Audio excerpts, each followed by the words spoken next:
আগামী 22 তারিখে ওয়েস্ট ইন্ডিজের মাটিতে ওয়েস্ট ইন্ডিজের পক্ষে প্রথম টেস্টে মাঠে নামতে যাচ্ছে বাংলাদেশ।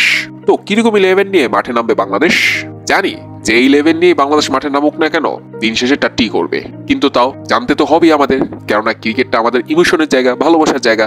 এতটাই ভালোবাসার জায়গা যে বাংলাদেশি প্লেয়ারদের খারাপ পারফরমেন্স দেখার পর বা খারাপ খেলা দেখার পরও আমরা এই ক্রিকেটটাকে দেখি। যেদিন খারাপ খেলে সেদিন তো ক্রিকেটারদের আমরা মাদার সিস্টার করে দিই, কিন্তু 2 দিন পর যখন আবার এই ক্রিকেটাররাই মাঠে নামে তাদের খেলা আমরাই সবার আগে দেখি। এতটাই আমাদের ইমোশনের জায়গা এই ক্রিকেটটা। কিন্তু আফসোসের বিষয় হচ্ছে এই ইমোশনটা বাংলাদেশি প্লেয়াররা আজ পর্যন্ত বুঝতে পারেনি। তো ওয়েস্ট ইন্ডিজের পক্ষে বাংলাদেশের এই টেস্ট নিয়েও আগ্রহের কোনো কমতি নেই। বাংলাদেশ 11 নিয়েও অনেকেই অনেকভাবে সাজেশন দিচ্ছেন, অনেকেই অনেক প্রশ্ন করছেন যে কিরকম 11 হতে পারে, কিরকম অ্যাটাক নিয়ে বাংলাদেশ মাঠে নামতে পারে। তো চলেন এই বিষয়ে একটু কথা বলা যাক। তো এখন বাংলাদেশ কি 3 পেসার 2 স্পিনার এই অ্যাটাকে যাবে, নাকি 4 পেসার 1 স্পিনার এই অ্যাটাকে যাবে, নাকি আবার 4 জন জেনুইন বোলার নিয়ে বাকি সব ব্যাটসম্যান নিয়ে মাঠে নামবে বাংলাদেশ? কেননা এরকমটা এর আগে বহুবার করেছে বাংলাদেশ। এতগুলো ব্যাটসম্যান খেলানোর দরকারটা কি ভাই?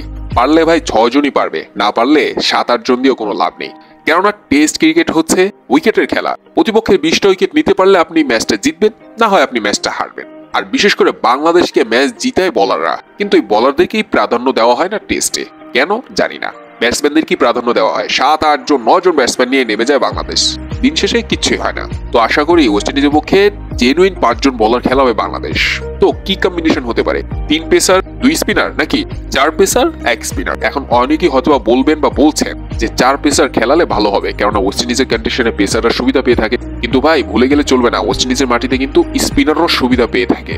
আর বিশেষ করে ওয়েস্ট ইন্ডিজের ব্যাটসম্যানরা স্পিনে কিন্তু দুর্বল, ওরা কিন্তু স্পিন অত একটা ভালো খেলতে পারে না। তো আমি প্রেফার করব 3 পেসার 2 স্পিনার। এখন আবার প্রেফারে কি আসে যায়, তাও আমি আমার মতামতটা দিয়েছি।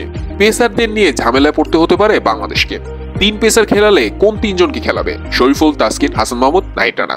এখন এই 4 জনকে যদি খেলায় তাহলে কোনো সমস্যা পড়তে হবে না বাংলাদেশকে, কিন্তু 4 জনের মধ্যে যদি 3 জনকে খেলায় তাহলে সমস্যা পড়তে হবে বাংলাদেশকে, এটা শিওর। এখন কোন 3 জনকে খেলাবে? আমি এখানে প্রেফার করব ওয়েস্ট ইন্ডিজের কন্ডিশনের বিবেচনায় তাসকিন, হাসান মাহমুদ, নাহিদ রানা। তাসকিন নতুন বলে দুর্দান্ত, হাসান মাহমুদ নতুন বলেও দুর্দান্ত, পুরনো বলেও দুর্দান্ত। আর নাহিদ রানাকে নিয়ে কি কিছু বলার আছে? সে আসবে ধুম ধারাকে 145-50 বল করবে, প্রতিপক্ষকে চুরমার করে দিবে, তার কাজই হচ্ছে এটা। এখন আসা যাক আমাদের গর্বিত, আমাদের সিটি গোল্ডের দামাল ব্যাটসম্যানদের কাছে। আমাদের ব্যাটিং লাইনআপে তো সবচেয়ে সমস্যার কারণ হচ্ছে টপ অর্ডার। তো এখন ওপেনিং জুটি কিরকম হবে?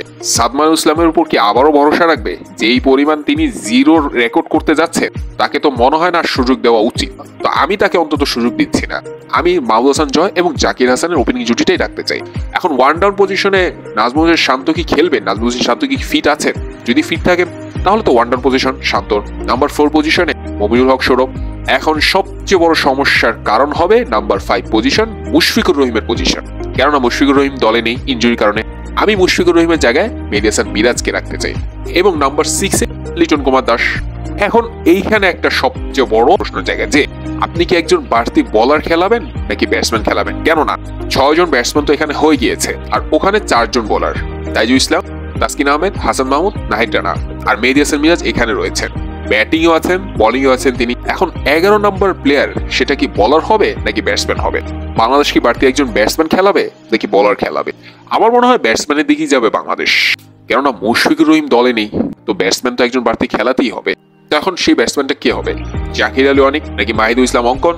তো ভাই বিশাল কনফিউজিং বাংলাদেশের ব্যাটিং লাইন আপটা। যে কারোর মাথা নষ্ট হয়ে যাবে যদি বাংলাদেশের ব্যাটিং লাইন আপ সাজাতে হয়। আমার তো পুরোই মাথা নষ্ট হয়ে গেছে। তো এখন দেখা যাক কিরকম কম্বিনেশন নিয়ে বাংলাদেশ মাঠে নামে। তো দর্শক আপনাদের পছন্দের 11টা আপনারা জানাতে পারেন।